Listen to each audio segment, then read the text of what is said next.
Good evening, everyone. Welcome to the Oviedo City Council work session. It's Monday, March 28th, 5:30 p.m. We have all members present.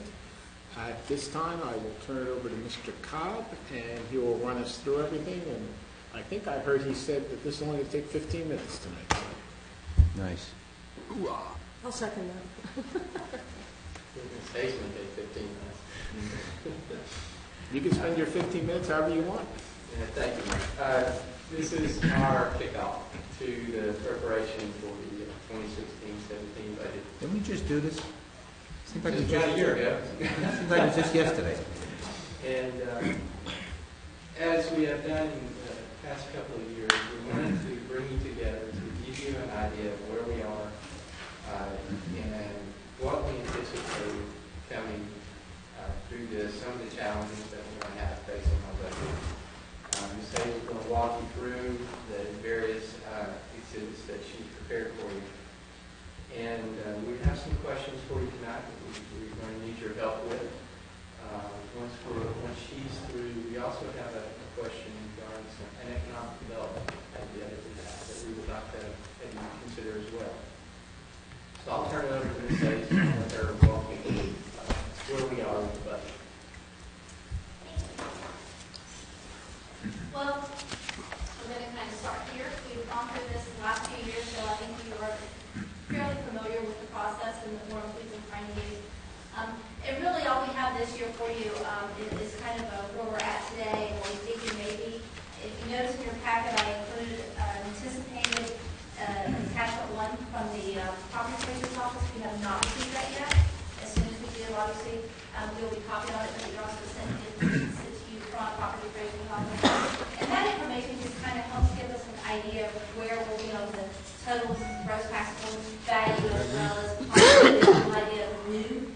And since I don't have that, I can't really give you any projections tonight. But as soon as that information comes through, we'll present it to you, and we'll have it as part of the April meeting, and we'll be able to learn information at that point in time.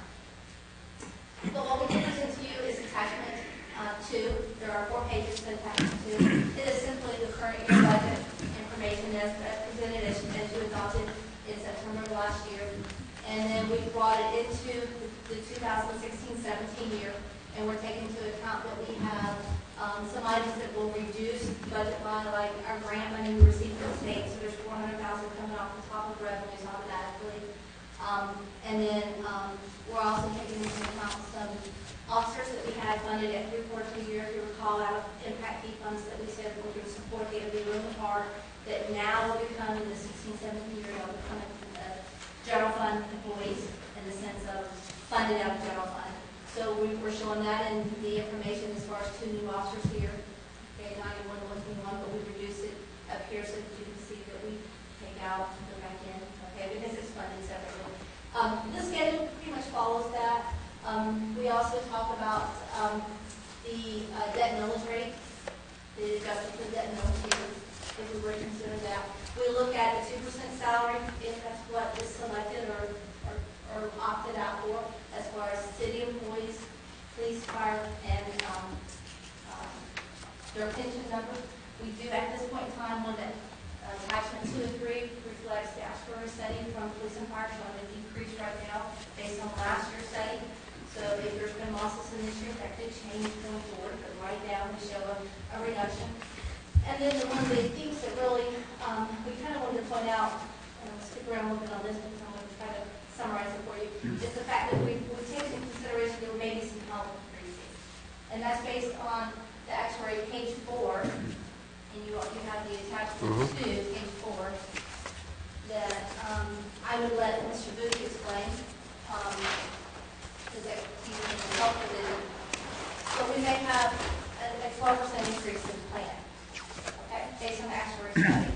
At this point in time, Mr. Booth would like to say anything else, but that's just an estimate. We have taken that into consideration. We are including this as possible adjustment to the budget, whether or not we absorb it in the general fund or find another creative way of absorbing those costs. Do we know what that would have been, that 12% increase, had we not had the clinic? No, this is, Jerry, would you like to speak to that, Jerry? It's not really in reference to that, the actuary. There'll be a presentation to City Council here. That's a nice to student. address the return on investment. That's a nice student. Clinic, That's a nice student. where that Is that a kid? question can be addressed. Just seems such a high increase. It kind of reminds you of the old days before we had the clinic, 12%, you know? That's really good. Check, check. That's a great observation, quite frankly, but to answer Robin's statement correctly, we would have to go back to about 2010, 2011, because back then when we were going through the challenge of funding all of our budgets correctly, the health care fund itself was not funded properly. In fact, when I came in here and I went through the interview process with the then city manager, it was touted to me in the interview process that they had reduced their health care costs by 5% going into the plan. And I ran a similar plan elsewhere, and I was wondering, well, how could you reduce your health care costs? Because medical trends that year were 15%, which means that if you reduced your health care costs 5%, you're really down 20%. Well, that trend continued from 2011 through 2012 and so on and so forth. So what we did here at the city is we funded our health care plan on a paid claims basis, which means that we tried to stay up with the claims that we paid, not the underlying trend, which catches up with you over time. So what Robin is addressing right now is that we are paying for not addressing the underlying health care trend going all the way back to probably 2010, 2011. I don't know if that explains it to you well or correctly, but when you don't include inflation in your funding and in your budget, it catches up with you over time. And you'll recall that over the last few years, we've had to be very creative with how we got money into the health care plan. And last year, Connie, myself, and Robin, and Mr. Cobb worked towards getting the right rates into the plan so that we could determine what our real rate cost was. We made that big change last year. Okay? So really, it's not that healthcare costs have gotten so ginormous and so big. It's just that we've not recognized the underlying medical trend that has taken place since 2010. That's really where we're at. So the administration that Blue Cross does and everything for handling our claims has not gone up. It's just we're catching up. It's kind of like what we did with the water rates for all those years. Is that what you're saying? Very similar. Yeah. Very similar. So next year it should not be like that. We can't answer that question because medical trends and medical inflation rates are a beast unto themselves. We Jerry's showing you really what we have surplus at the end of each year. This would not be this way. Last year, budgetarily, I moved $300,000, $400,000 to the funds, from the general funds, and help stabilize the funds. year before that was 700,000, and it's just where we've ended up because of the way that the plan has been funded. If we could get to the place where we could recognize these actuarial rates correctly in our health care plan, we could stay current. Right. We could stay even, but we can't. We're so far behind right now. Well, the reason I just brought up, and I don't want to belabor it to move on, but I mean, we have this clinic that costs us a lot of money. Everybody goes to it. We're supposed to be saving all this money, so we're catching up. So, I mean, if you're still going to get the same as everybody else is getting, you know, other cities that don't have clinics, that's kind of what that just kind of took me surprised, 12%, because we've been a lot less than that. Can't answer that. This 12% is on the Blue Cross Blue Shield piece only. Mm-hmm. It's not on the clinic. Okay? The clinic has saved us significant monies in regard to the primary care visits, okay, and also the pharmacy costs as well. We have seen significant savings in those two areas. We're doing fine with the clinic. The clinic is paying for itself. Right. It's not the clinic. Gotcha. You know, when you have significant health care claims in excess, with just over a handful of patients in excess of $700,000-800,000, that's the hit. Got it. And we have been negotiating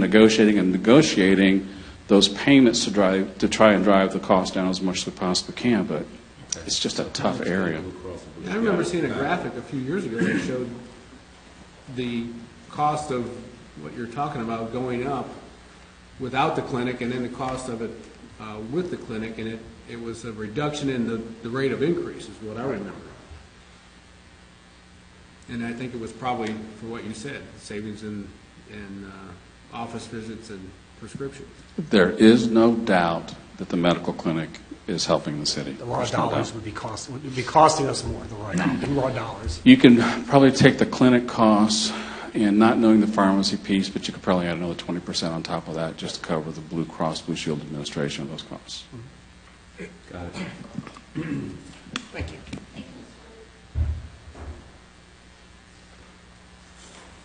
Thank you, sir. So what we tried here is simply just to give you just a brief summary of where we believe we'll be. We've taken into account a possible salary increase. We did take into account the pension.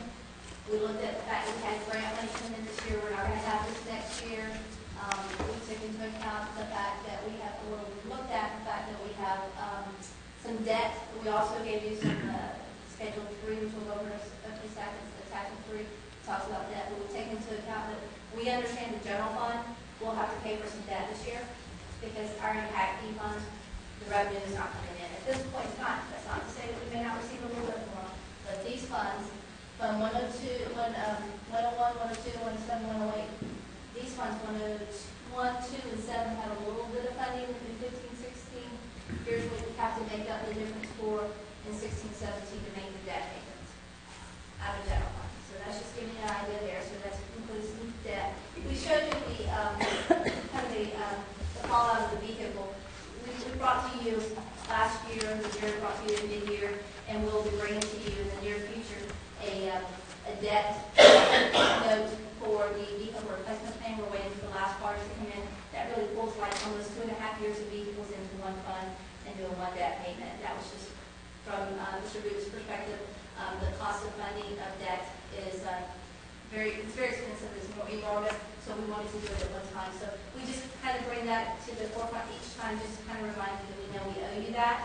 We're waiting for those last vehicles to come in and what that dollar amount will be at this point. Robin, the reductions in money coming in for the grants, were those paying for operating expenses, or wouldn't what they were paying for go away off of the other end of the balance sheet? Yes, those are for one time, this for the parking lot and for capital costs out of being on the park. Okay. So we did reduce, if there was any operating side of that, we did reduce it on the operating side down here when you see the 72, 12 adjustment right here, Okay. right in this area. 72. Oh, Yeah. right here. We did make some adjustments also. I wanted to kind of go over that. This 2012 account right here, where it says Oviedo Park charges for services. Last year when we put the budget together, we made some assumptions because we were just trying to guesstimate how many programs we were going to hold at Oviedo Park, how many minor events, large events, large concerts. We adjusted. We estimated. We estimated just over $600,000 in revenue based on number of events. Ticket sales has kind of reduced. The number of ticket sales or not enough ticket sales or the choices that we've made along the way has changed that number. So we are adjusting the revenue for Oviedo Park right here.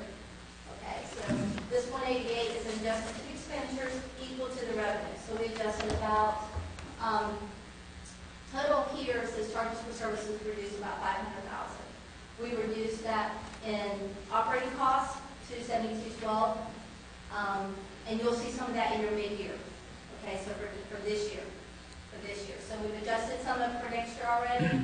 We don't know how many programs we're going to have yet because the departments are just now inputting their data for the, for next year as far as events and so forth. So I'm not sure where we'll be with that next year. So we'll bring that back to you during the process as we see that. But you're going to see as part of mid-year some adjustments to the revenue and expenditures equal to each other. So when you see Oviedo Park revenues go down by 300, the expenditures in that park go down by 300. They were equal. So we made the same adjustments. Okay, the last thing on the schedule are a couple positions we have. We have approved FTE, full-time equivalent positions. We have not funded them. We just show that up here as an option for you to either choose to fund them this year or that we don't. but we wanted to show those because those are the only two positions we have in the full-time equivalent table that are not budgeted, that do not have, a department assigned to them in dollars. And that's about it on this schedule. I don't know of anything else. I'll be glad to answer any questions you might have on the schedule. It's a summary.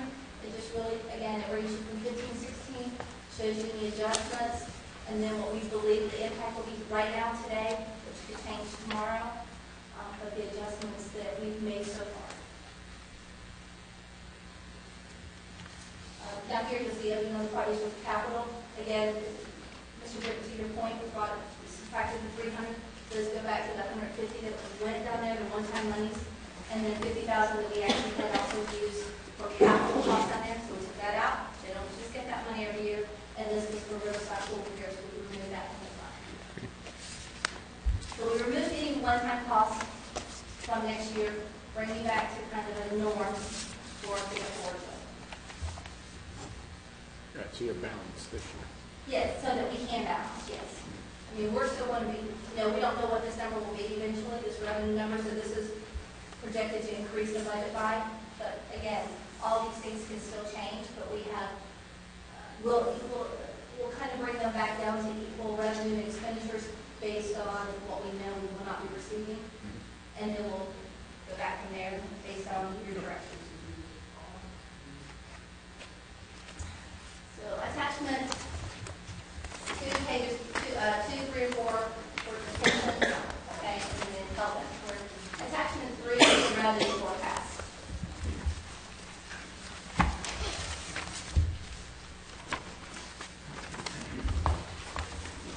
In this forecast, what we tried to do in the memo is just kind of give you an idea. We talked about this last year for just a few moments. We have the GEO bond, and I think we stated in the memo that the GEO bond that is computed based on the ad valorem. So what we did was we tried to give you an idea that this is your GEO payment. It's pretty consistent each year, just under $500,000. Okay, that's the payment. That's what's due. Based on the gross taxable value, which increases each year, we hope 6, 7%, whatever it might be, increases each year. The millage rate is being computed based on that. The millage rate will decrease each year as the assessed value increases. Okay? So what we propose is that there is a residual amount left if we were to keep the total millage rate the same going into the next year with that savings of millage rate. Okay?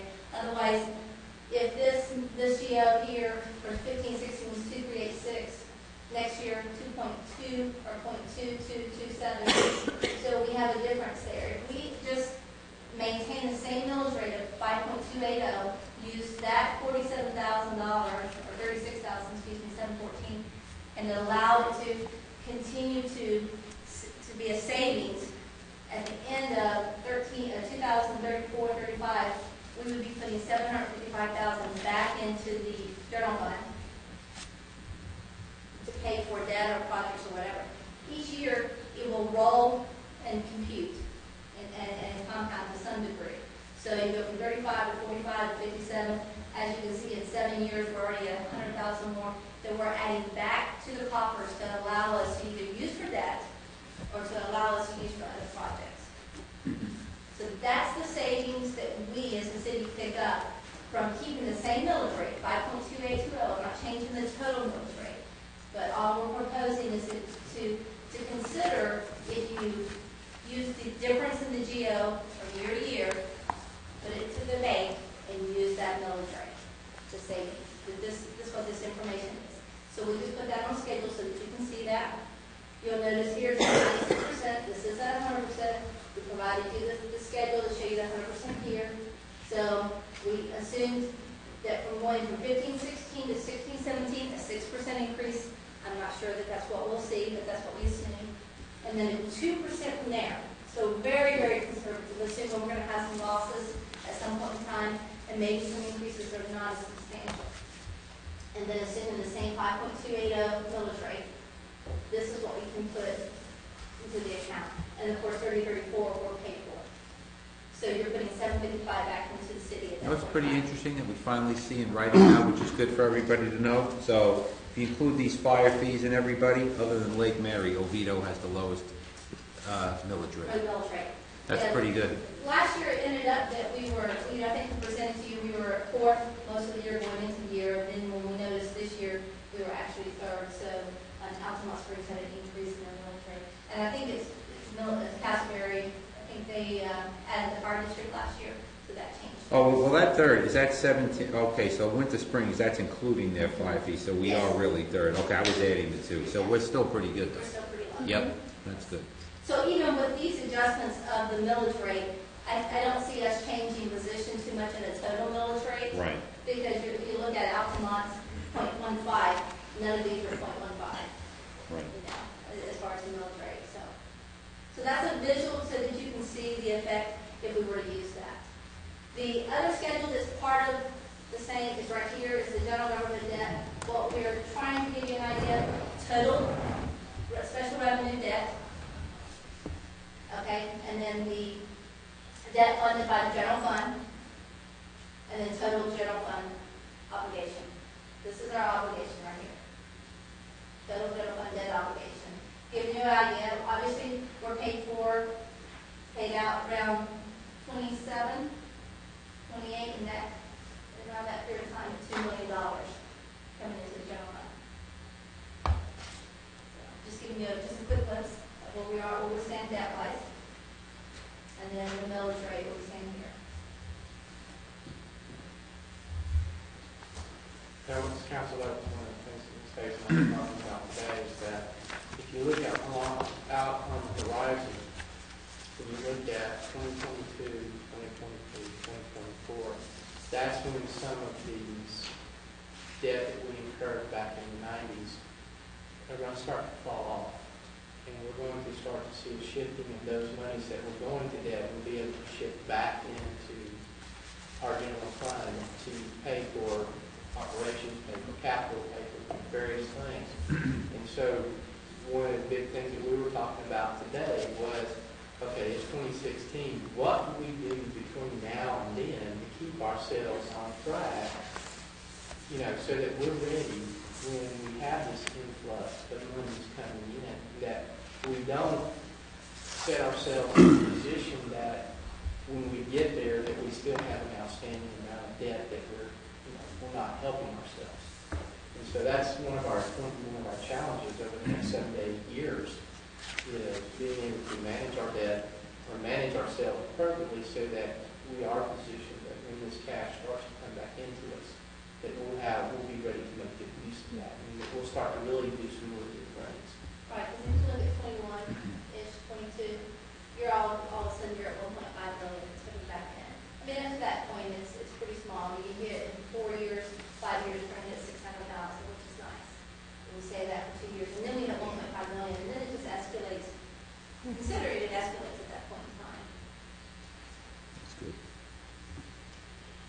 So I guess the good news is there's a bright future.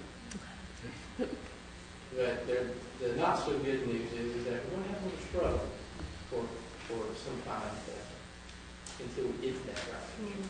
And the debt does not take into account any new ad valorem. This is just a debt schedule, okay? So if ad valorem, if the assessed values grow at 10%, obviously there should be some residual money, whether we use it for maintenance or whether we use it for one-time programs, whatever it might be.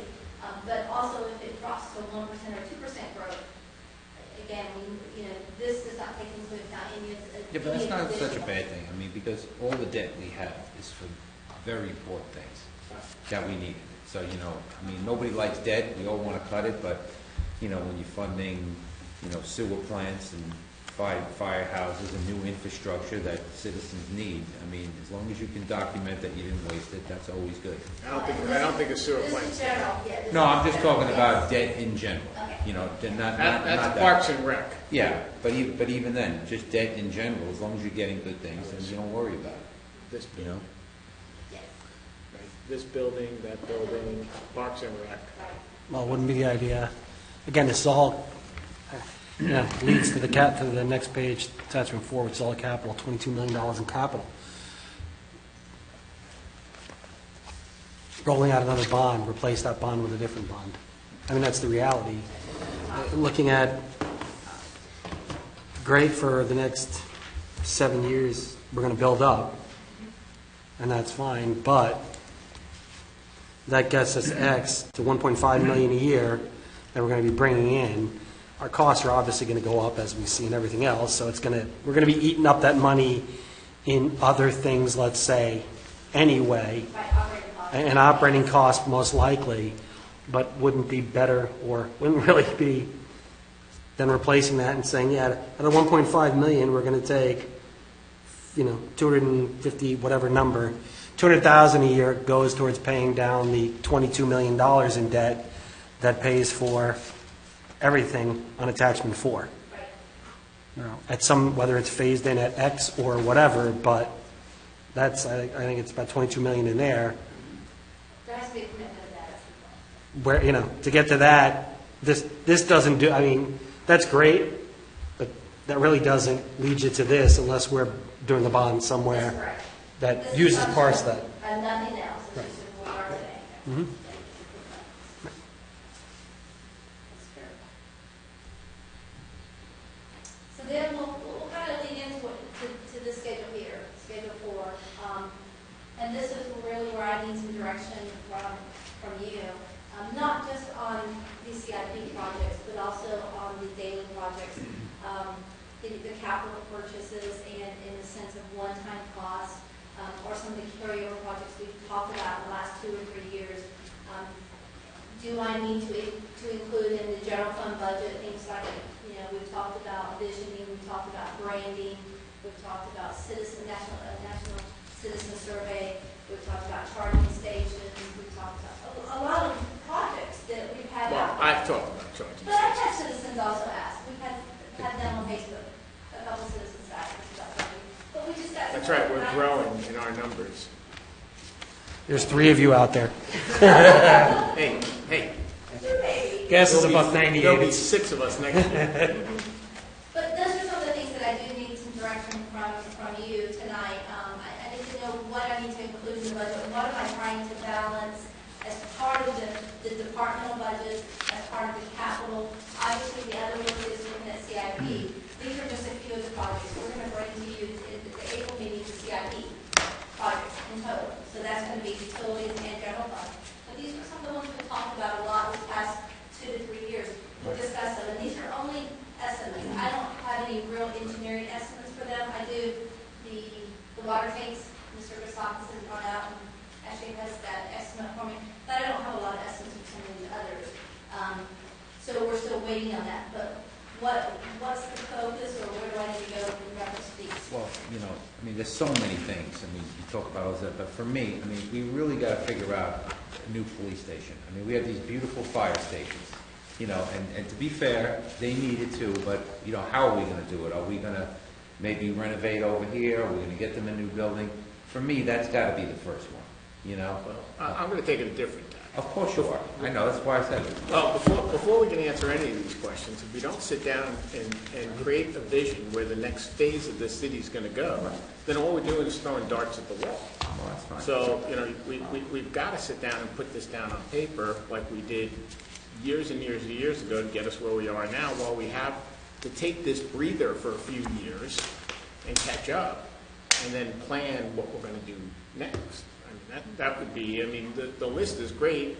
Well, do we need a vision? Well, visioning, I can sit here and say, why, that $4 million for this OSC for a set of bathrooms is ridiculous. You got $400,000 bathrooms down there and $4 million Well, bathrooms. this includes the softball field. And that's, I think, Right, but the one of only those things. complaint is bathrooms. Well, For in 12 years. And I think what we need to do, I think the only thing, the reality of that is it's a list showing costs. Yeah, Any list needs to show the departments, and most of them, I'm going to look at it and say, it, for the most part, relates to Parks and Rec. There's some others here, but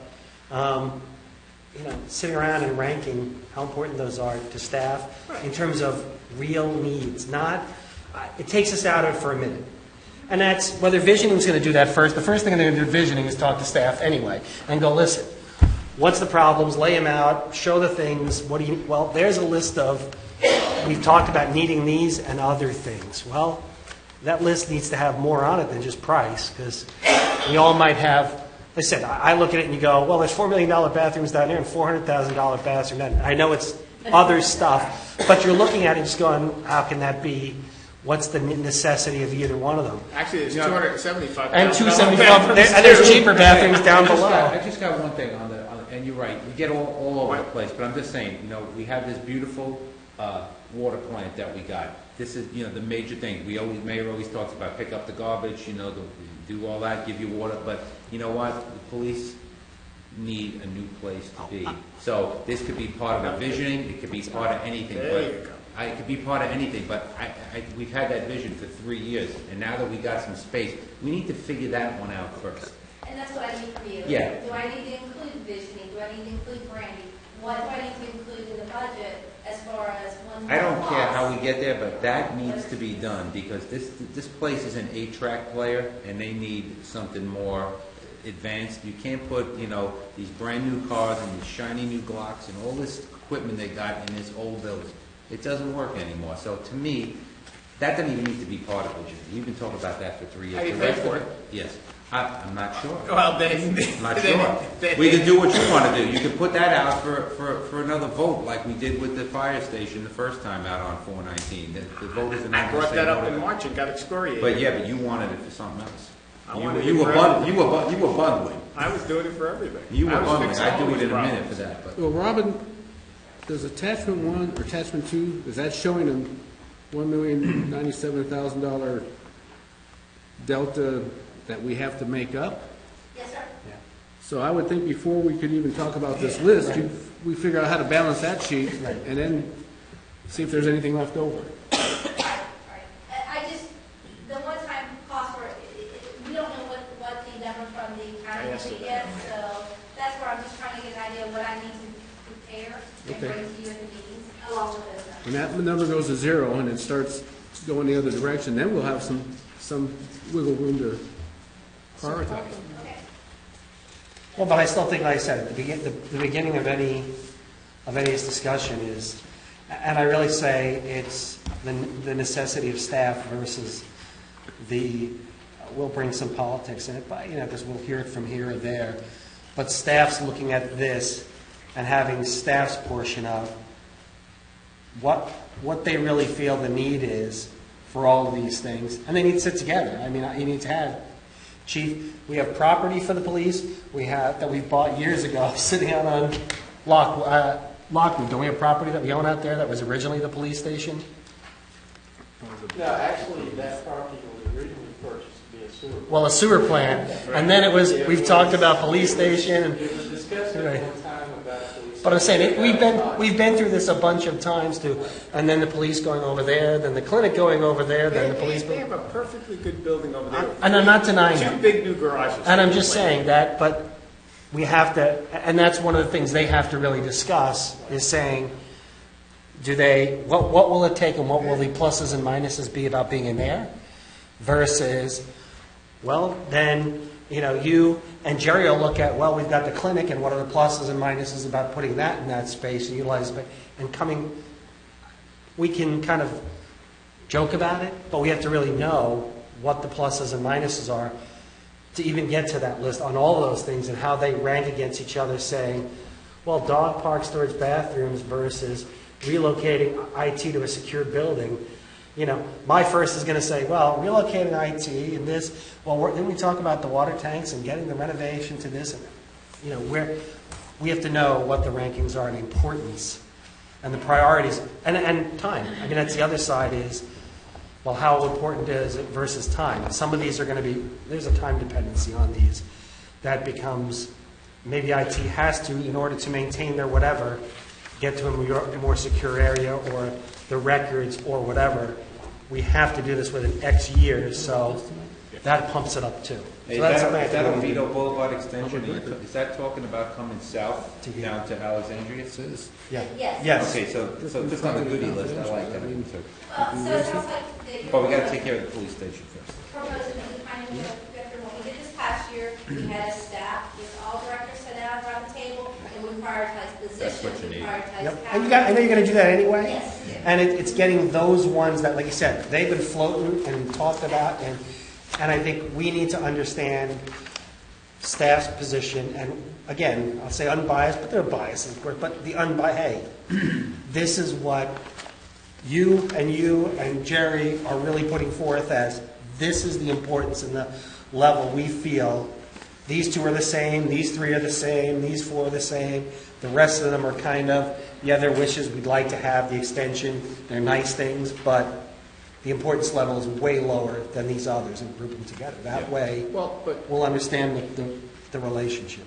Well, I think one of the things that tonight, what we're looking for, is there a hot button? These projects. no, our are- button is getting that balanced.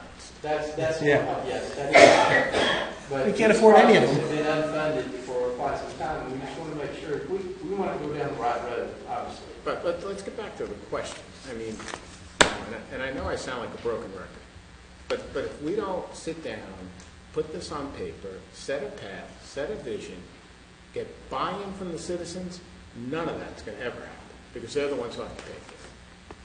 And if we don't start to do that, start to communicate once again with the citizens like we did at one point in time, we've lost that touch. And if we don't get back to that, we're never going to get any of that through, because all it's going to be is that we're just spending money, spending money, spending money. If we go out, engage them, charrettes, council members, you don't want to be involved in it, you don't want to come to the meetings, that's fine. We don't have to. It could be set up in a million different ways. And let's see what the direction is. It may surprise us. People might come back and tell us, you know what, we have enough parks. We're done. We don't know this. And then that frees up the money to build the police station because they want the police. We don't know because we haven't asked. If we don't, Vision, when was the last time we did a citizen survey? 2011. Okay. We're due. I mean, that's 5 years. We do. I mean, those surveys were great, that information. I remember the first one, we were shocked at what came back on the first one. And the second one, Ask those questions on your survey, keep that in mind. You have 5 to 7 independent questions the city gets to ask. And you get to put it to the citizens the way you wish the form and submit it to them. You could ask but that'll all be, if you wrap your citizen survey into your visioning and go through the process that we were considering, then we can get all of this blueprint put down. Then staff can prioritize, as Councilman Schenk recommended. Council gets to prioritize based on feedback. The citizens get to prioritize. Yeah, but I'll tell you one thing, I mean, you said the same thing, you don't want to sound like a broken record. I don't need a visioning for somebody to tell me I need a new police station. But how are you going to pay for it if you can't get the people to buy into That's, it? you know what, something like that, we didn't get a vision That's a when different, we put. that's a different discussion, but When we I put don't out see a the- visioning when we session. put out the bonds for the Citizens fire come out and station, say, hey, we we just really did want it. that police station. But you don't know what they're going to say. I don't, You're right. I'll see be them honest saying with that. you, on the police station, I really don't care, we need it. That's something that I don't really care. So if the citizens come back and say, we don't need a new police station, but we all know it, and you hear from the people that work it, we need that. And the firehouse, if you remember, we put that out on our own, we bonded it. We can put it out there if that's the way you want to go, and we probably should. In 6 years. What? In 6 years, there'll be money to pay for Why do we have to wait 6 years? We need it now. We've needed it for the last it. How are you 3 going to pay years. for it? That's what they're trying to tell us. Put it out for. I think we can- We have to go out to a general obligation. I think we can do the survey. To me, I don't last time we went through talking about the, going through the process or not, I thought we said, hey, let's do the survey, at least do a survey of some sort.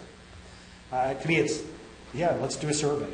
It's the feedback, and it's inexpensive for what we're going to get back Yeah, for but the it. survey is just random folks get it. I understand. You have no control over who's getting it. That's Everybody then is, why didn't I get a survey? That's great. I don't care. Again, that's, I don't want to direct, I like undirected, I like directed feedback. We're going to get the directed feedback, you get it every day on feedback, so on Facebook and other places and calls. I think you guys are misinterpreting what's going on out there. You're not reading the tea leaves right.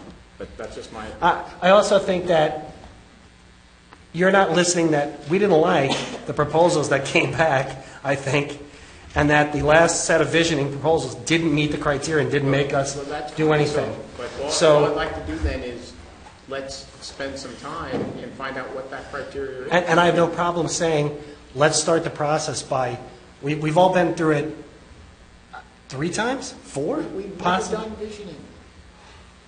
Brian, have we ever done visioning? Not what you're talking about. We've done a lot of strategic planning. I'll say we've done a lot of stuff. You can add it all up.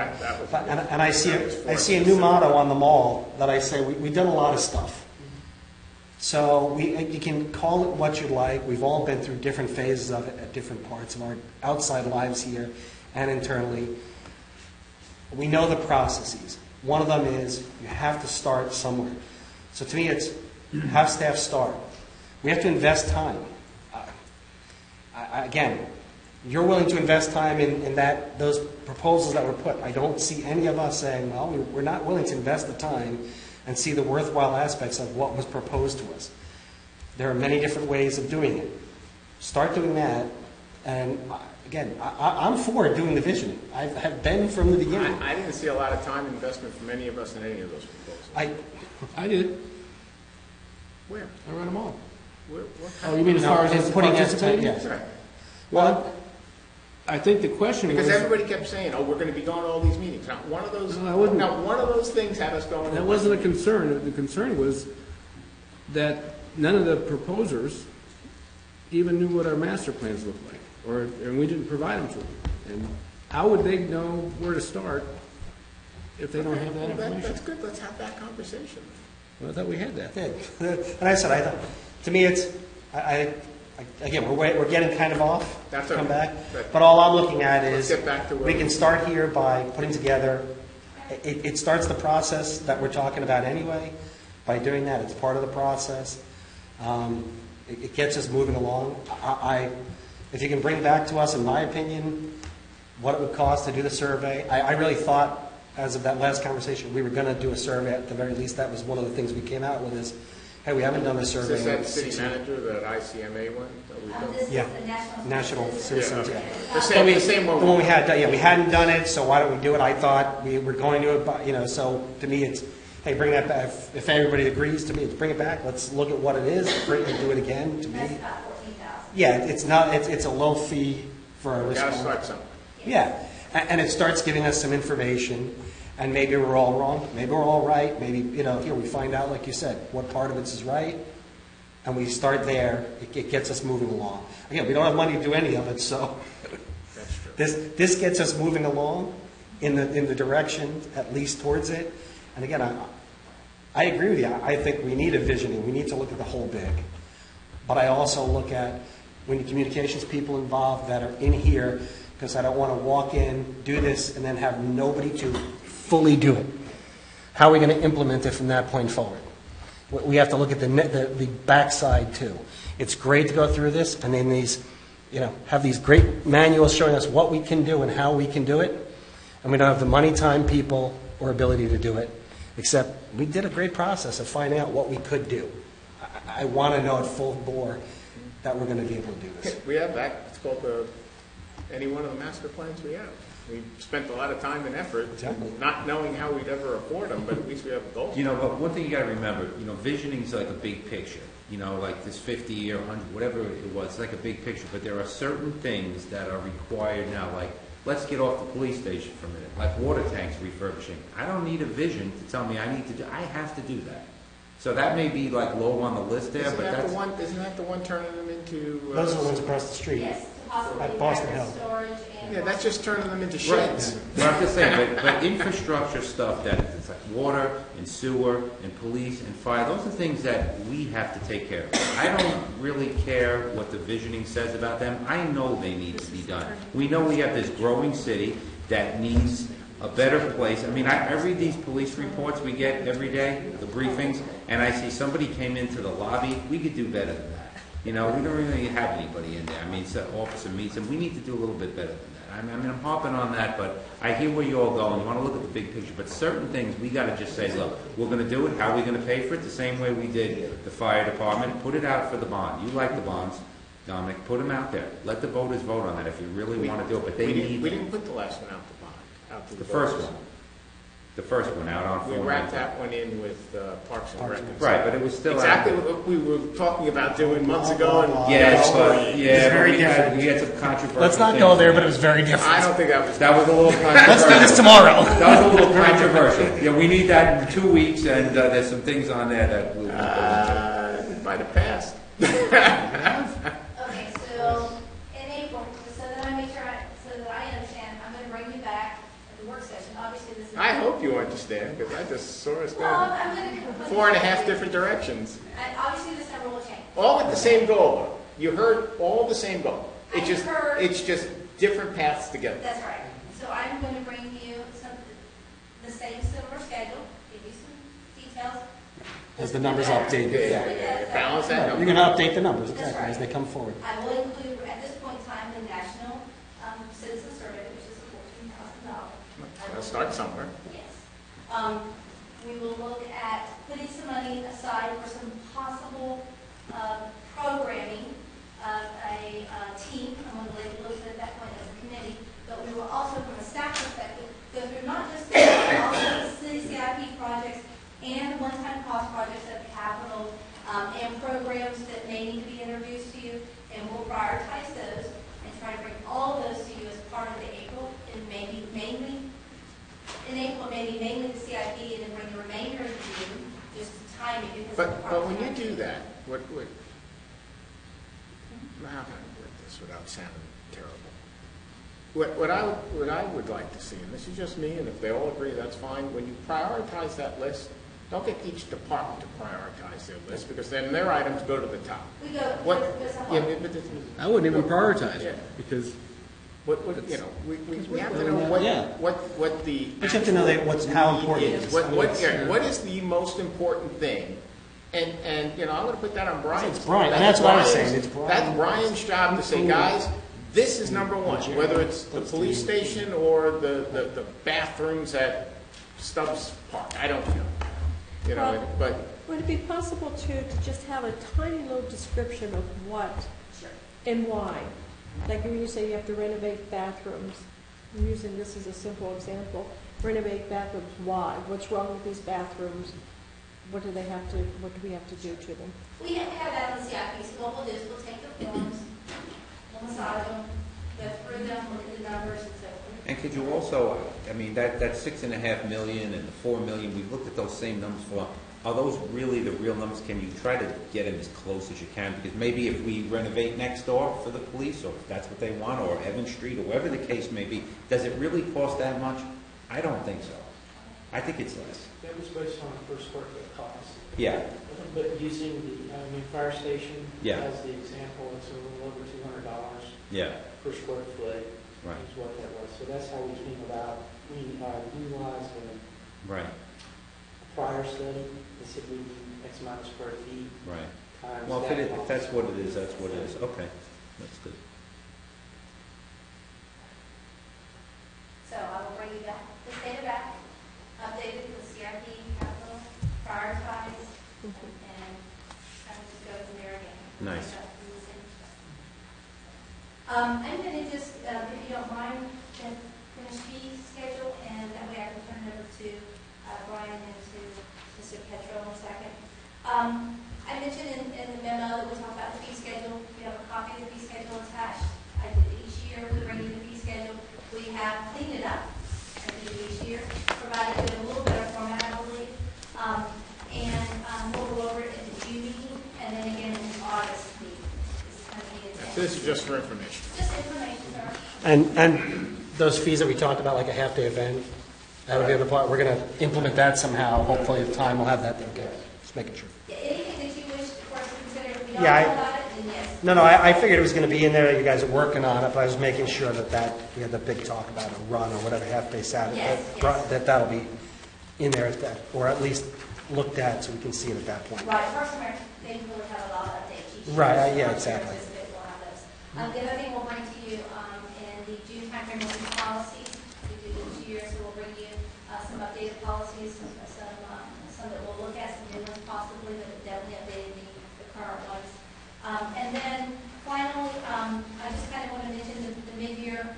I'll be presenting mid-year to you next week, the board. The mid-year does reflect Mr. Booth's capper adjustments that he presented to you of looking at the fact that we have some residual funds in the general fund that we're going to use to take care of the other funds that fell short, the recreation impact fee fund, or excuse me, recreation facility improvement fund, and some other small ones. The mid-year will reflect those changes. You'll see these same changes that I mentioned earlier on the Oviedo Park. You'll see a reduction of revenue, reduction of expenditure. You'll see some little tweaking of the local option sales tax fund, reducing some fund balance. All very simple. It's explained in the mid-year when you receive it next week or later this week. But I just kind of wanted to remind you that he presented that at the last meeting. I believe that we would bring that to you, and we did include that in this year's mid-year. Probably the biggest change you'll see will be in the health fund. We're making some adjustments, all departments, looking at just tweaking, because when we start the new year, we had this number of employees who received this type of benefits, and then it changes. So we have to adjust it. The other thing is we had one invoice you'll notice in there that was paid in November this year for last July, so I have to adjust this year's to take that, otherwise I would have 13 bills in this year. So just some small adjustments. That was like $27,000, nothing major really. But I just kind of want to give you a heads up that that's what's included. And if you have any questions, I'll be glad to answer those as you see that packet in the middle. Can I just ask you about the charging stations? Where are we thinking about putting them? Because they're not like inexpensive things. They're pretty high tech things. They're when people damage them, they're going to be here. They're going to be in Oviedo on the park. Where are we going to put them? When I spoke with, submitted a grant a year and a half ago, and then resubmitted it last year. And when I spoke to them, they like to be within about a half mile of a major highway. So they were proposing that we consider the mall at that area or a similar location. They were also looking at Oviedo Park. It was not completed at that point in time, and that was the reason they couldn't actually take that into consideration. Gotcha. But the grant's still open this year. It's $10,000 from Nissan. It's about $15,000 to $30,000 for charging stations, according to the type we put in. So if we can receive partial grant, we can use that Nissan one, which would be limiting, but we could at least put that at one location. Are we going to try, like when we do vehicle replacements, to try to get some electrical vehicles? That's why I asked to be one here at City Hall or wherever they need it, or in the maintenance facility. Do we want to try them for like some of our We customers? need to assess that from the department perspective and find out if any departments are driving in a manner in which they can use electric car. I don't know, Mayor. Maybe you can help in that. But we haven't honestly looked at that I'm aware of. Electric cars with cow oil. That's what you need, right? Down Chevy Bolt. But it's something we can definitely look at. Good. And have some discussions with the Cool. public works director and see what he thinks about that. Nice. French fry cars. Oh, the Bolt. Thank you for your time. Oh, God. All righty, Brian. All right, council, attachment 5 in your packet. We recently completed our last agreement with Little John for economic development services. And one of the things that I wanted to talk with you about was a philosophy on economic development. We created a program that is mirrored to what the county does, it's mirrored to what the state does. It's based on targeted industries. We've established incentive programs, we've established tax deferral programs, we've impact fee programs. Everything that we've established, we've set that up. One of the things that I've been noticing through the last few years is the amount of vacant retail space that we have in the city. And one of the fortunate things about doing a major roadway project is that a number of the people that are getting displaced are living into those existing vacant spaces. But we still have a number of them there. And I also hear a lot, especially from the mall ownership and some of the shopping center ownership, it's difficult to recruit retail here. We hear from our citizens a lot that retail restaurants, when are you going to bring more retail and restaurants? At the Florida League of Cities, I had an opportunity, I met two companies while we were there. One is Retail Strategies, which Matt Petros here with us tonight. that specialize in retail. And so one of the things that I wanted to talk with you tonight about was the possibility of shifting our focus for a period of time in economic development from the target industries, which are there. Those programs are established. They're established by ordinance. We've got them in our toolbox. But shifting the focus to where we actively address retail restaurant and start to hone in on filling those vacant spaces and also looking at new spaces as well. One of the things, I mean, in Economic Development 101, one of the first things they tell you about is make sure that your local economy is strong so that when you go out and promote yourself, you're promoting a strong economy. And so that was one of the things that I was looking at was with the improvement in our economy, getting help to focus in on those retail spaces. Robin and I have been looking at, we've been spending roughly $90,000 a year in economic development, what we've been spending. And the good news is that it's gotten us in the front door at the EDC. It's gotten us in the front door at the county. But the thing about it is that we see struggling with the retail. We see restaurants struggling. It's a company. And so at the League of Cities conference, I noticed Matt's company was there. And I actually told the mayor, I said, I want to meet these folks. I want to see what they do. Because this is a different way of looking at economic development. It's not going after high-wage jobs. It's going after retail services and restaurants to improve or diversify your economy a little bit more. So I asked Matt, I said, would you come tonight and tell the council about what you all do? And my big question, I only have really two questions for you now. One is, would you be interested in changing our philosophy, or our focus, I guess you might say. And then two, after that, Matt has relationships here in Florida that we can piggyback off of, or if you prefer that we go out into the competitive market as well. And he knew I was going to ask that question, so it's not something that I kept in the dark. Matt's presentation, the first part of attachment 5 is about Matt's company and the things they do and the relationships that they establish with their local governments. His presentation starts on page 15. 17 PDF, or you have it separate. Right. So I'll turn it over to Matt, and I'll let him tell you about retail strategies and some of the things that they do for local governments. And then we can address my questions after that. Yeah. We good? This works? Perfect. Thank you all so much for having me. As Brian said, we met, I guess, in September at the Florida League of Cities and had a chance to talk and have been here previously meeting with Robin and Brian discussing what the retail opportunities they see in this market. Certainly, it doesn't take an untrained eye or a trained eye to see that there are some vacant spaces here. And, that's during the downturn of the economy, Florida really, in our opinions, was about 2 years behind it as far as retail real estate is concerned. We were at a conference 2 weeks ago in Orlando called Retail Live, which was for the private sector, not the public sector. And we represented our clients there, which include Fort Lauderdale, Lake Worth, Ocala, Ocoee, and several others throughout the state of Florida. And we had more conversations about sites in the markets and retailers looking to expand than we've had in the past 2 or 3 years in this state. So the first thing I want to say is there's good news. 70% of retailers across the country are going to do at least one new store this year.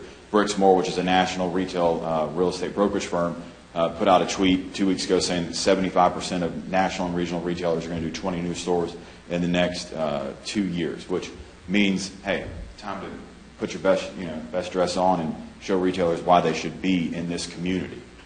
So, as Brian said, you guys right now, you have ambition. You want to attract the right businesses to the market. You don't want to attract, something that you don't want to see here. You guys had a great discussion about, vision. We look at your vision as it pertains to, we'd love to see X retailer here, but we have too many Y retailers. We don't want any more of those. We would prefer to see our strategic and underutilized real estate assets be filled with this type of tenant. So that's our job, is not only providing a strategy, but providing the professionals who can implement that strategy on your behalf and report back to you, because it seems like you guys have a lot on your plate and a lot of ideas and opportunities. So at Retail Strategies, we have one goal, which is to create success for our clients. We have 110 clients nationwide. We average a 5-to-1 client-to-staff ratio. When Craig Shadrix and Ocoee hired me a year ago, our client-staff ratio was 5-to-1. It's still 5-to-1 today. That's our model. It may grow by 6-to-1, but it will never get out of sorts because we're hands-on.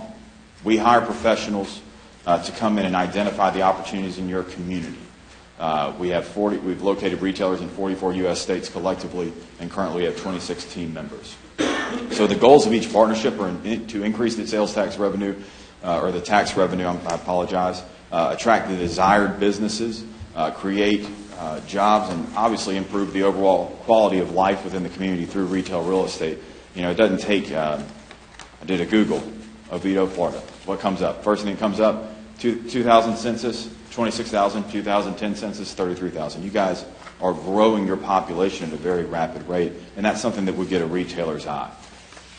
But it doesn't stop with just a Google for the city of Oviedo.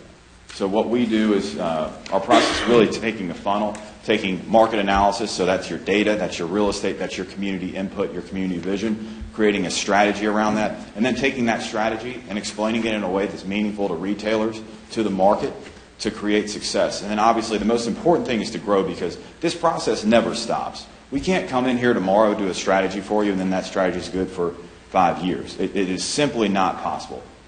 Great example, if you guys have an opportunity and you would like to recruit sporting goods to the community, 5 months ago, Sports Authority would have been a great prospect. Today they're bankrupt and they're closing all of their stores. So you have to take what the market's giving you. They were coming. They were coming. Okay. We met with them. They were Really? not anymore. Yeah. That's retail real estate. So the first part of what we do is discover. So from a research perspective, we want to completely understand what's going on here, not from mile radiuses, because in the state of Florida, mile radiuses simply do not work. You have too many bodies of water. In addition, from a real estate perspective, we want to identify underutilized and strategic real estate assets. Community input, we become invested in your community, simply put. We want to understand what type of retailer you want, what type of restaurant you want, and go out and recruit those to the market. All three of those phases involve several different inputs, from research to real estate. And I'm going to take you briefly through each one. This one's kind of scary. So we all have smartphones. Typically, we all have locations-enabled services. I can put a radius ring around the mall here in the community, and from the past 6 months, I can tell you where people came from to shop at that mall. So when you think about defining your trade area, and you think about putting your best foot forward to a retailer, if they say, hey, I ran our standard 10-minute drive time, and I just don't see enough here to warrant me investing in the community. If you can show them hard evidence that, hey, your 10-minute drive time is not what you should be looking at. Here's our true trade area, and it's based upon mobile data collection. So once you've identified where people are coming from, you then have to identify who's coming. So we do a psychographic analysis to identify what type of consumer is coming to shop in this market. What are their preferences? What type of products and services are they looking for, et cetera, et cetera. One of the key things for community is a gap analysis, so it identifies from a dollar amount how many dollars are leaving the community on an annual basis. Now, this does take into account online sales. Right now, online sales nationally are around 8%, so you can deduct that and get the accurate number. But really what this shows you is categorically, what do we need to go attract to this market, because we have citizens that are leaving to go purchase these goods and services. In addition, take that a step further, we are going to identify peer communities to your community, so that we can go in there and identify what retailers have located here that haven't located in Oviedo. And you'd be surprised at how many retailers are in similar communities to our clients that haven't located there yet. And it's typically because they haven't found the right piece of real estate. So everything I just told you, if you have it all, if a retailer says, I need X, Y, and Z from a data perspective, and Oviedo, Florida has it all, if they don't have the right real estate, it simply can't happen. Real estate trumps data every day of the week. So what we do is we put our boots on the ground in this community, not me, but real estate professionals who have 15 plus years of retail real estate experience to identify the strategic and underutilized real estate assets. We not only look at today, looking at focus properties, but we also look towards the future. So we can understand that, hey, this area in 10 years is probably going to need to be redeveloped. This area, we think it's a great spot for development, but these centers are going to get leased up before anybody builds any new square footage in this community. So although the strategy is really only as good as the day we give it to you, the long-term vision typically is very accurate. Then obviously identify community input. I've said it 5 or 6 times already. What do you want? Let's go get it. Being realistic, of course. If you say something that's unrealistic, like a crazy retailer like IKEA that's going to do one store in an entire metro, the chances of us luring them here just by approaching them is not good. So then we have to take all that data and interpret it, which is where we come up with the retail strategy. So the key thing here is making it actionable to attract targeted communities, targeted business to the community. And again, it's just a summary of all of the data, real estate, and community inputs that we have presented to you. It's in a PowerPoint. It's in a Word. It's in a Word document. But the key thing is that we understand that you guys are investing in us, so we want to create an atmosphere where you guys can be educated as well. One thing I should have opened up with this, I apologize. I invite you all tomorrow. We have a webinar at 11 a.m. Eastern if you guys have time. It's with Smashburger and Smoothie King talking about fast casual concepts and the retail growth that they're doing right now across the country. So we educate our clients from that perspective, but also the retail strategy. The most important part is the prospects. Who are we going after? So with the prospects, we give you their name, we tell you what minimum square footage they're looking at, what's their minimum population base, etc. So if somebody comes and asks you, hey, why are we going after X, Y, and Z? You can tell them because you know all the information. It's right there in the document for you. This takes 90 days, discover and interpret, to get from execution of the agreement until we have a strategy that we'll stamp our name on and we'll present to you. And then we go and do my favorite thing, which is connect. We go and take this strategy to the marketplace by putting a team of professionals to implement it. You have an account executive, he or she is calling on local property owners, local brokers, local developers. We don't want to push anybody out. If somebody's in this market doing deals, we want to work with them. However, if there's an opportunity and no one seems to be interested, we'd love to introduce outside investors who would like to come invest in this community because they have a tenant who wants to be in the market and they can build it.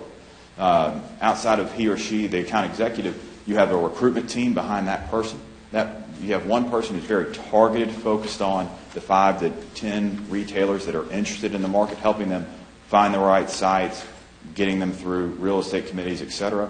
And then you have somebody behind that person who is focused on a shotgun approach. So getting your name in front of anyone who fits the criteria. And that's critically important, who fits the criteria.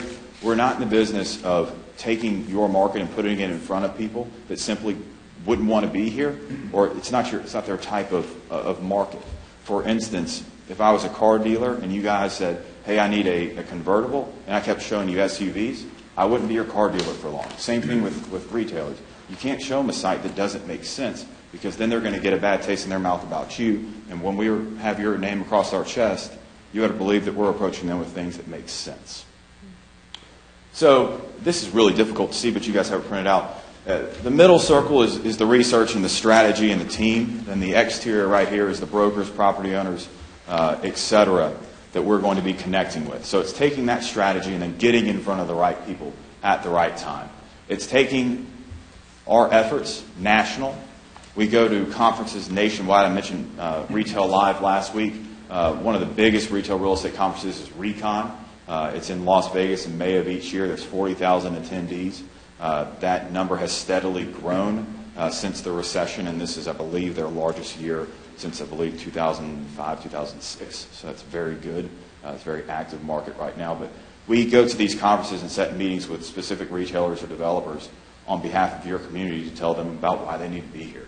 It's a connection-based conference. The critical piece, as in every conference, is the follow-up. If I hadn't emailed Brian 2 weeks after Florida League of Cities, I probably wouldn't be standing here right now. But it's about follow-up and showing them that, hey, we talked about Oviedo, and Oviedo really wants you to be in this community, and here's why you should be. We create a marketing guide for you. This is not a 20-page marketing piece. It is a bullet point. Here's what you're going to ask me in our first conversation, and here's all the answers. On the back side of this document is a overview of the entire community with all the major national retailers identified. So I can say, hey, there's a hospital expansion here. It's opening in 2017. We have a new road coming here. All of this is going to be available. Right now, even with construction, the BPDs are 47,000, and they project to be higher, even 60,000, etc. Telling the retailer what they want to know, because you don't go on Google and see all that information that I just said. But having been here, I know it all. So it's educating them and telling your story. So grow, obviously we're going to update the strategy as retailers expand, contract. We're going to keep you up to date on retail expansion and trends. That's part of the webinar series. We also have a newsletter each month that goes out to our clients that explains what's going on in categories of retail. And then on-demand reporting, your research concierge, any type of research you need, whether it's for a local entrepreneur, a mom and pop shop, whatever it is, just let us know. We'll run it for them that day and have it to them in a PDF format. So if we become your outsourced research arm. We actually had a client use the data to justify a dog park, which was because we can tell you how many people own dogs and how much you spend on dog food. So there's some really unique ways you can use the data if you're so inclined to do so. So I'm going to take you through how we recruited Dick's Sporting Goods to Moline, Illinois, using how we did it with our process. So during the discovery phase, we identified, hey, they have an opportunity to recruit a sporting goods store to this market because they have the gap for it. Their peer communities had a major sporting retailer, and they had a site that was perfect for a big box retailer. Interpreting the data, we said, hey, look, Dick's is a major prospect. They're in 5 of 12 of your client markets. The real estate criteria for Dick's was in Moline, Illinois. So we started connecting. We called the mall manager of South Park Mall in Moline, Illinois. It's an indoor mall. As we know, all indoor malls are not doing so well right now. But we said, hey, look, we know you have 40,000 square feet of an anchor space that's vacant right now. We think that, here's the tenants we think would fit for the market. What do you think? And she said, I'm so glad you called. I sent off for research 2.5 months ago, and I haven't gotten anything back. The company that owns her mall is called Macerich, which is a $4 billion company. Their portfolio is $4 billion, and essentially she just couldn't get any data back. And so we not only provided her data that day, but we started working with her to land Dick's Sporting Goods. So what happened? Dick's Sporting Goods opens up in Moline, Illinois. It averages $10 million plus in sales, and I believe added over 50 plus jobs. In addition, it took a vacant space in the market in a major center and put a tenant in, which is incredibly important. Obviously, the quality of life and what that does from a visual perspective as you're driving in the market is huge. So again, same thing that I propose to do here is the same thing we do there. And it doesn't matter if it's in Moline, Illinois, Fort Lauderdale, Florida, or Cypress, California. It's real estate. It's connecting the dots. It's a different piece of real estate. It's located in a different area. As long as you can distribute there your goods and services, you can be successful. And this is the way we work it. So a few quotes from articles that came out following Dick's. Jeff Miller, who's a commercial broker, no affiliation with retail strategies. We were not paid a dime by Jeff, and we were not paid by brokers. We were fully funded by the municipality, which is why brokers and developers love us, because we're not taking a piece of their pie. But he's saying he leases space not only in Moline, but in the surrounding communities. We're able to get Moline's name in front of more people than he can do, because he is taking in phone calls, he's driving people around. We're maximizing the opportunities in Moline compared to the surrounding markets. And then our clients giving us all the credit in the world. I won't tell you that Retail Strategies is the one who is the only reason why Dick's Sporting Goods is in Moline, Illinois. They're in Moline, Illinois because it's a great market and it fits their criteria. We help facilitate the deal, and what our job is to make doing deals in your market as easy as possible and cultivate that environment. So key takeaways. I know we've been here, and I think I'm probably the last thing before dinner. So key takeaways, if you didn't take all of that in too well, research is critical, but real estate is always going to win. Retail recruitment is an economic development function, but it's performed by commercial real estate professionals, so enlist commercial real estate professionals to help you. Retail recruitment is a marathon. It's not a sprint. It's not an event. We don't show up to Retail Live and walk back and say, we got 10 deals for you. That's not how it works. It's a multi-year process. And then retailers are expanding. It's time to get in the game and go forward with it, because retailers can find a way to be successful in a bad economic climate, but they're not going to expand in a bad economic climate. So our goals for a partnership, if you guys would like to enter into one with us, is to prove our value to you, to provide excellent service, to communicate our process, and obviously to grow with your community. End goals: increase tax revenue, create jobs, improve the overall quality of life, and attract the right business to the market. So I personally believe there's a lot of potential in this market. I've been here now 3 or 4 times, and I hope that we have the opportunity to work with you guys. Thank you very much for your time. Thank you. Any questions, guys? Rendell? Thank you so much. I'm sorry? Any questions? No questions. When can we start? That's a question. When can we start? Steve just wants a Best Buy. I know what he wants. No, I just want to say, what you just told us is what I have been asking for 4 years, and you have just tied it up so easy. I say this all the time to the council and covering people. The only way you're going to get people come here is to go, someone to go tell the story. My idea was Brian and Dominic to go do it because they tell the story I'm better. going to Vegas in May. There we go. But I didn't hear that one.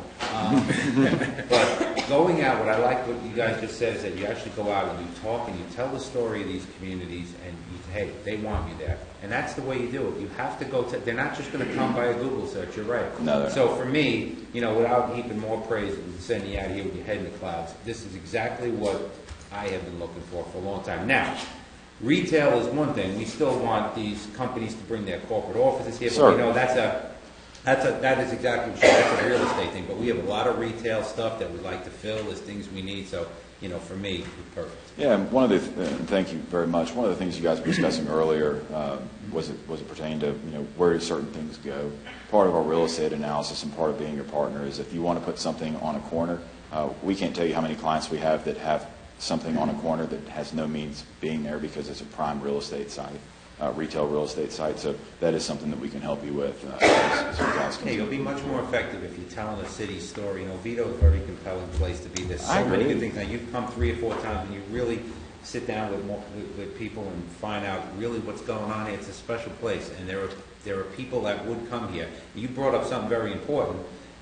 People used to look at the demographics. Well, they're too far out in the woods. That's not the case anymore, right? But it used to be. Like a Best Buy or somebody didn't want to come here. But once you tell them the story, and they find out that we have the highest per capita income of any city around us, and there's a lot of money, and UCF's down the road, and there's 60, 70,000 kids. And, when you tell that and you're out there doing it, you'll be good. Exactly, and that's why we come in here and identify what you really are, because, again, the Google search and what these retail real estate professionals are doing is doing their standard drive times radiuses from their office, and as we all know, the world's flat now, and you don't really leave your office unless it's an opportunity you have to go see.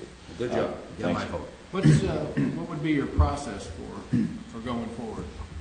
That is completely up to the city, because in Florida, with your procurement processes, we have one agreement that you can piggyback if that's something that you would like to do. I know that individuals go out for the RFP process. I can't imagine writing one, responding to one. I told my wife it's like you have 10 teachers, and each one of them wants you to write something different, but they want you to write the same paper. And but yeah, it's completely up to you all. Councilman, one of the things that bring me to that and the process is that when we talked at the conference, they're not just with you one time. They bring in a multi-year program. In the very first part of their process, it's on page 14. He outlines a 3-year program for you. I think even when we spoke at the conference, we talked about a 5-year program. So they look at it as spending longer than just one time with you. They want to establish that form of a relationship. That was something that drew me in, was that they want to establish this multi-year relationship with you to go out and actively improve the retail. Obviously, the first 90 days is spent just putting the information together. And then you spend the years year 1. The remainder part of year 1 to 3, you spend that actively going out and telling the story. But the thing is that they're with you. One of the things that, if you tell the Ocala about what you did with the folks from Ocala at Orlando. ICS? Yeah. I mean, this is one of the things that they do. Yeah, so Ocala hired us in July 7th of last year, and we were only 2 months into the partnership with them. And it'd be like if you guys hired us today to help you out in Las Vegas at Recon. It doesn't take us being in the market for 90 days to know a no-brainer when we see it. So when we go to, we were at retail or ICSC in Orlando, we were representing the city of Ocala, which has 3 intersections off the interstate. The one furthest south is completely developed, and it's the one that they really don't need any help with. But we're helping them with the other two intersections as well as their downtown.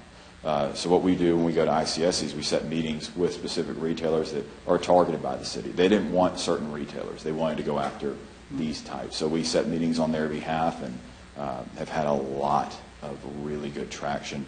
Lake Worth, Florida hired us in June of last year. I believe these numbers are 100% accurate. I got an email today. Over the past 10 months, we've contacted over directly, not mass emails, not blast emails or letters, over 100 retailers and 50 developers across the country. We're actively helping 10 identify sites within the market, not just retailers, but developers as well. In Lake City, Florida, we have 6 retailers that have opened that I can tell you about. We have, I think, 7 others that have signed LOI that they would kill me if I told you. But, it's about a partnership. It's about locking arms. We provide 3 years pricing because we understand that you guys have to do this. You have to budget. Our contract is year to year. If for whatever reason you aren't happy, you can absolutely get out. But before I was here, I spent 2 hours with Craig Shadrix, who's our client in Ocoee, Florida's assistant city manager. And I said, we're coming up for our second year. I said, it was about a year ago I was here. He said, no. He said, I thought we've been working for 2 or 3 years. We've got to figure out a way to keep you guys for longer.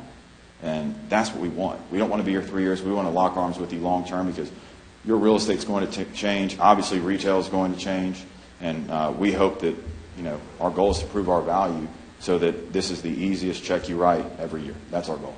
Have you ever, because I see this in parallel with some other things, have you ever done this in parallel or before or after a visioning exercise?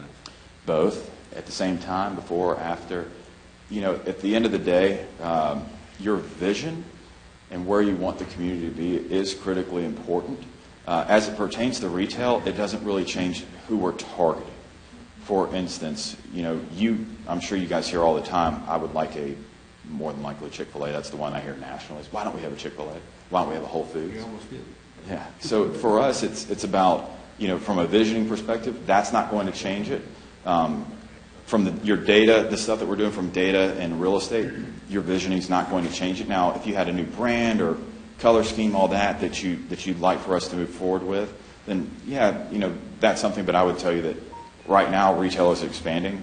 Visioning, I know, takes about a year. I'm trying to reconcile, interfacing with the citizens and find out what they want with filling up this empty space we've got all over the place. Well, one of the things we can do, and it's very simple, is SurveyMonkey. You can put hey, which grocer would you prefer to shop at? You can do those very easily, and it sounds like you guys have a really active community and a lot of citizen interest. So that's something if you put on the city's website, leave it up for 2 or 3 weeks, you can get a lot of great information from that. We've had, I think, a few cities do that, and that obviously helps with who we want to go after. But at the same time, the market's really going to dictate a lot of that.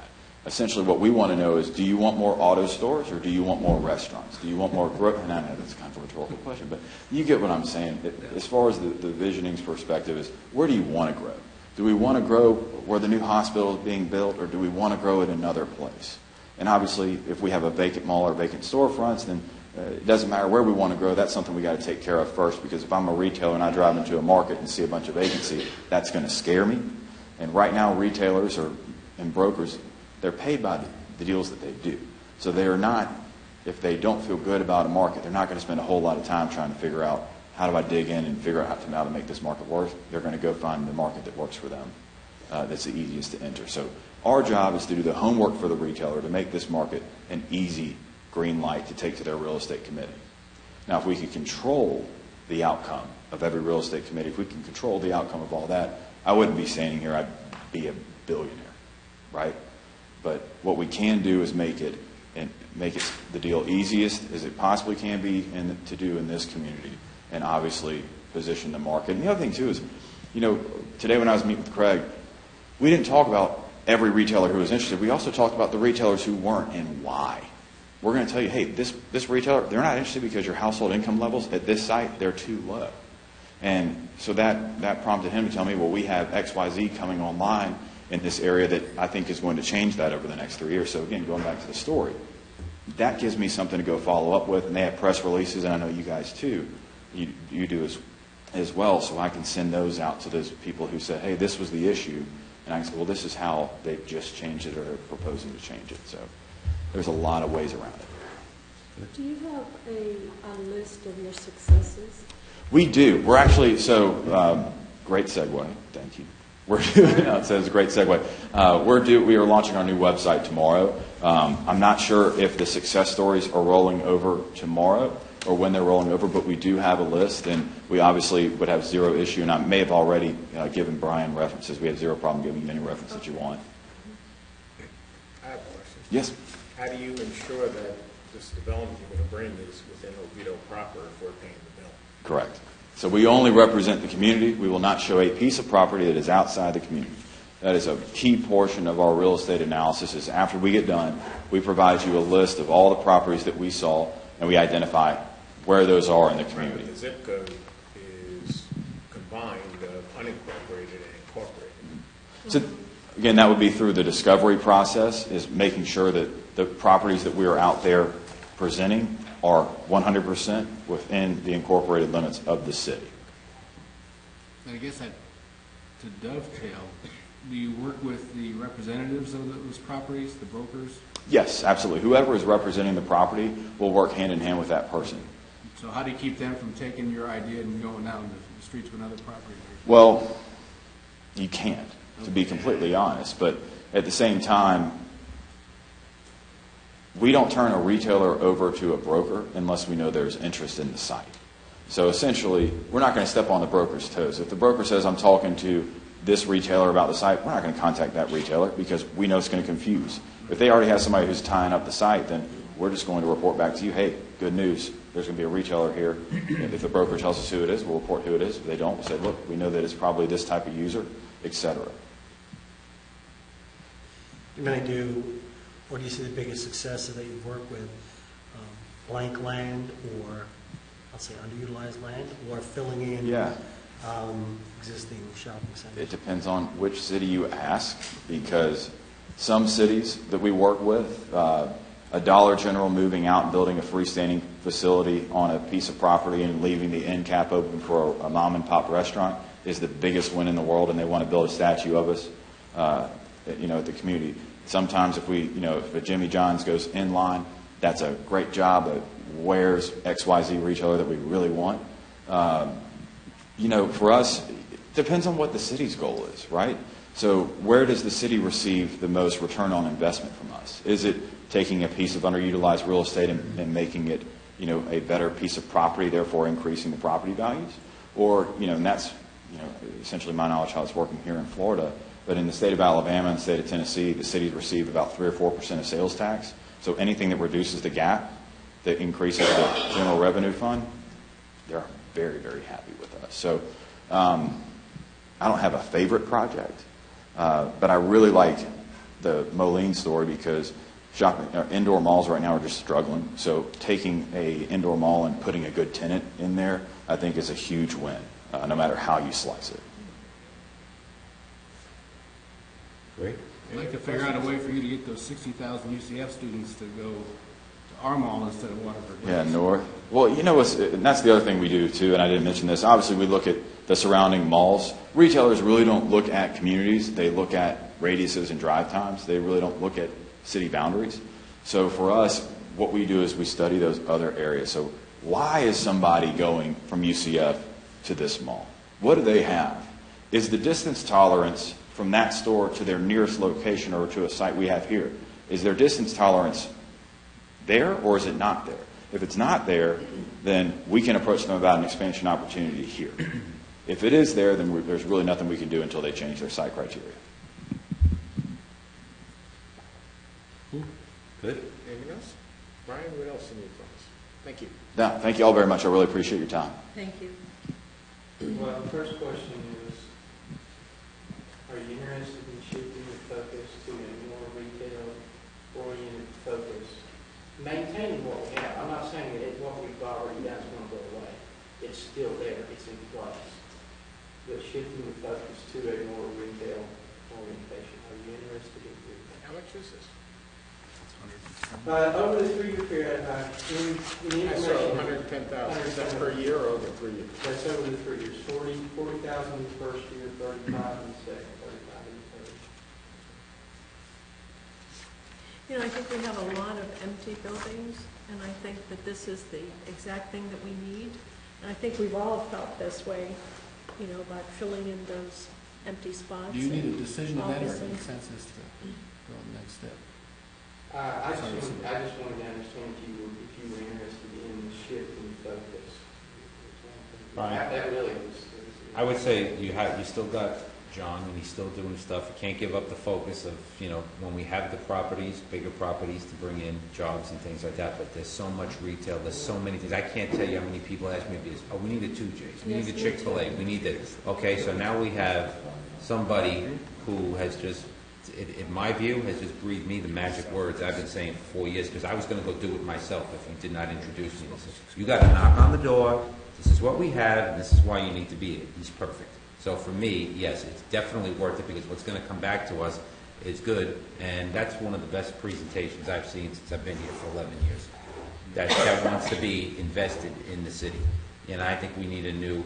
You know, maybe our other guy, he wasn't set up for that. He didn't do that. They're geared up for this, and there's a lot of places that could be filled. You know, I heard the last time the last time I brought this up with John.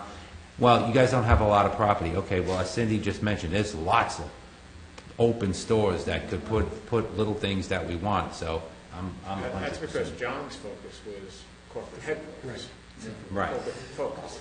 So I'm 100% on board. I think But, this you will know, be good. just remember, the money you're going to spend is going to bring retailers in.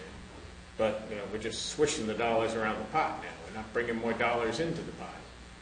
So, and we're not gaining anything in terms of revenue, minimal revenue gains. But these property owners, whether that thing is leased or not, are still paying our property taxes, which is where we get most of our revenues from. So, you But know, I think that, I I'm have to say, sorry. the gain becomes the franchise fees that people pay on electric, water and sewer that will sell them, which is, I mean, I'm not saying it's not money, but it's revenue that'll come in.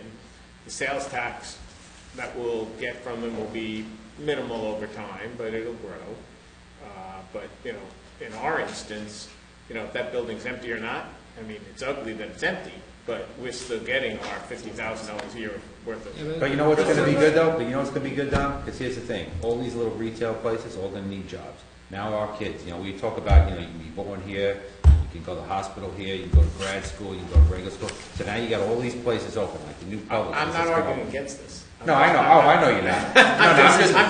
I'm just trying to give you some The first thing I positives. wrote down was, this is an economic development. We have, for the past I'm X just years. saying, like Brian said, it's changing our focus on what we're doing, Quality which of is life fine. is so And I'm much not better. arguing against it. I'm just saying, just keep in mind, this, what we were doing with John was Economic development. was different. We were trying to bring in a big company to bring in more dollars, and what they're going to do is swish the dollars around more, because it's going to be the same amount of dollars in a store in the community, which has always been a struggle. Now, if they can overcome that struggle by painting the picture better than some of these commercial agents can, or myself and Brian can, when we sit down with folks, hey, have at it. That's great. The thing that I would, And like fly I me said, out to Vegas to help. I'm good. It's a shift in focus. And the thing that I would say is with the opportunities we have with the best. There's 7 conferences I'm going to. The opportunities that, the mall's a challenge, and They can- I can we pass need them to to help Craig. with that. That's not But affecting the also, airport, too. a big on the park, helping to fill a big on the park, helping with the redevelopment of our old downtown, with the new roadway, and the opportunities that we have there. And why don't we get a brewery? That's what we Helping need. with that. Right? Yeah. That's one of the things that we were talking about, Matt was telling me, that that's one of the ways that you can tell a healthy economy is that we have a microbrewery. I think a brewery underneath that water tower in Denison could be perfect. You know, so, I mean, but it's a shift in focus that we've established programs, we're still going to be there, we're ready to go, but that if we get something of interest, but this is a shift of focus for a few years to focusing on our retail restaurant, because that's what these licenses are about. And so that, and it helps to strengthen our local economy as well. It helps, actually helps us build for bringing the target industry, as we call it. It'll Part and attract. parcel, but But all these little jobs that's gonna, like Publix gonna create 100. Is that you, Brian? I don't know. Sounds like That might be me because it goes off when it's in my pocket. It's me. You can take this guy nowhere. these Chevys. Okay, let's call a vote. Consensus. Okay, Robin, he's playing his card. Call it a day. Yes. I will just mention, keep in mind that right now, economic development, we fund about $90,000 for that, so annually. So if we choose to split that money and continue one process as well as another process, because we still have the job growth going with Right. Mr. Jones, and continue that program. There is a way that you, if you choose to, if we can adjust at the same budget level we're at. Beautiful. March By on. changing scope. like I said, I don't have an issue with it, I just only brought it up so everybody understands. It is a change in scope. That's exactly what is defined. It's a change in scope. It makes our, Brian, I know we're good with this, but like the mayor said, the first thing I wrote, it's not. Well, it's not an ROI issue. We're not going to make you come back and tell us what the return on this is going to be. It's a quality issue. It is a quality issue. And Brian, things like you were just talking about in the next door. I want to see them write it. In the public art, possibilities of making changes like they were discussing and you were discussing. And I think it leads us, hopefully, I don't want to work them out of a deal, so to speak, 5 years down the line. But they talked about the website. Well, putting something on our website. Well, our website's going to be redone.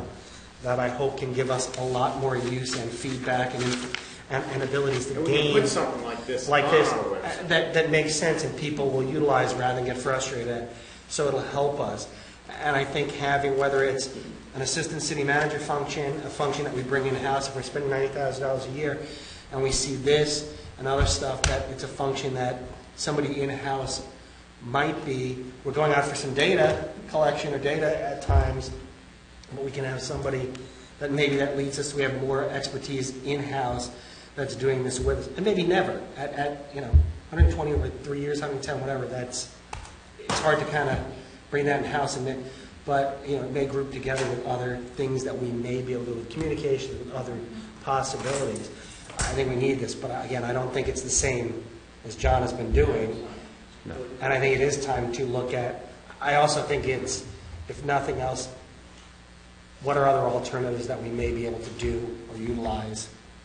Because I remember, I don't know if I met that company there. I believe I talked to somebody from there and the other company also. And I think the mayor and yourself and I looked at this as in a very positive way and something that could be helpful. Obviously, you don't have And the also big maybe bang. helping getting the mall, the local retail owners, this could be a public-private partnership too. You know what? If they want to see the value in this, it's never hard to ask and say, do you see a value in this? And We might have to wait for the new owners to do that. well, I'm saying different, not specifically here in any particular spaces, but I'm saying that, there could be, we do talk to a lot of them. I know you talked to them there, talks to them, and has a lot of contact. Already, it's now focusing this contact and really directing it out and getting the people out. This is going to be good, I believe. But you know what? Part of Oviedo on the Park, part of the historic downtown, those owners, there's a benefit to them. It's great. And if they see part of the benefit, well, maybe. Year 2 and 3, they could see the opportunity to help us continue that funding. One of the things, just real quick to close, is that, it certainly is not the money maker, as the mayor pointed out, that he's switching around, but you know what? One of the jobs we have here is to create opportunity for the people who live here, and you start bringing in, let's say, I don't know what the number is, but each time you open up some store, look at Panera's, the place is booming, right? Go open up a few more. You got all these little jobs for kids out of high school or kids in high school, so you create that opportunity for them, and that's worth something. And plus, Ale House, and Beefo Brady's and all those places can only hold so much. People are tired of waiting hours. So you bring a couple of restaurants, we got to be on. This is all good. This is a no-brainer. I mean, this is just a no-brainer. You keep John on what he's doing, but this is an absolute no-brainer. This is great. Love it. If it works. It'll work. It's going to be fine. I think the consensus is, let's shift the focus. Now, the next question is, do you want us to go out into competitive with an RFP, or would you like us to look at the piggyback process? We're good. I would say Piggyback. You've got a piggyback? Oh, a piggyback's already been competitively bid, Yes, right? that's correct. And then We have that neighbors. criteria. Right, Like exactly. I said, they have relationships with. As much as I want to see him write an RFP. Yes. We should make, just make them run an RFP. There's something to be said about making that contact right afterwards and keeping to You're it. good. So, You think the RFP is tough through staff, when you see when they get up to us. I can make it happen. You good? Maybe one day. nope, never want that. All right, Brian, anything else? Robin, anything else? Yes, sir. Council, anything else? Family-friendly, endless opportunities needs a comma between it. Good. Yeah, that's all right. Where was that? You The mall. Really? All right, the meeting's adjourned. I didn't hear nothing, so we'll just do it. Just make